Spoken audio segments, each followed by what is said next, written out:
Bonjour à toutes et à tous. Eh bien, nous sommes heureux d'accueillir Michel Sanson aujourd'hui.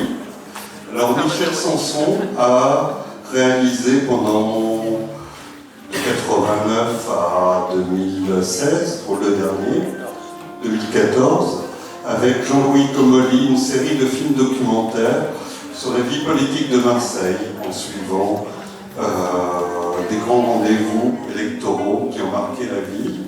Et je voulais l'inviter parce que on démarre une période qui est la campagne des municipales à Marseille.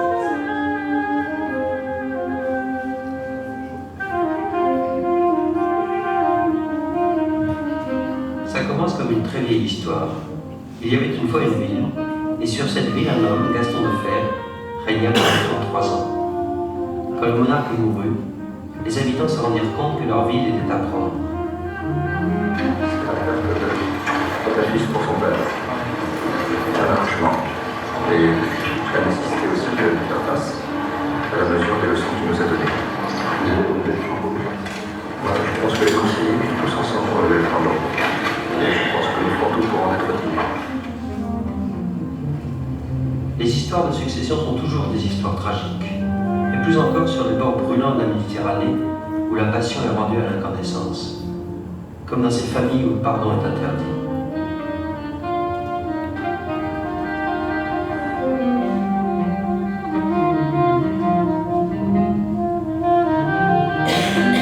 Mars 89, les élections municipales.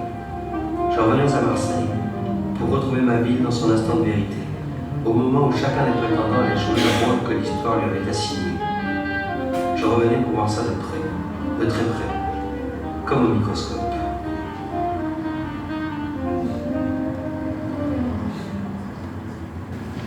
Jean-Louis préparait un film sur son idée, c'était les communautés à Marseille, plutôt religieuses, pas tout à fait, parce que sur le mot communauté, on a beaucoup réfléchi. Et puis il s'est rendu compte en commençant à tourner, sans moi, qu'il y avait dans cette ville une effervescence politique, au sens général du terme, sans trop savoir ce que c'était. Et puis ce qu'on savait aussi, c'est que... On savait aussi que les forces politiques étaient en train de bouger. Par exemple, le Parti communiste, qui a longtemps été le premier parti de Marseille, en 1944 et en 1958 encore, et j'ai assisté à un meeting de Georges Manchet qui avait rempli le Vélodrome, et est en train de mourir, c'est une lente mort jusqu'à maintenant. Le PS aussi commence à être en difficulté avec des crises qui arrivent, et la droite commence à reprendre vie. Gaudin ayant décidé, alors qu'elle a commencé avec Gaston de Fer, de se lancer de façon autonome dans la politique. Donc on sent que là, il y a une espèce de frémissement qui se joue et qui fait que les domaines politiques sont variables, douteux, pardon, on ne sait pas trop où ça va aller.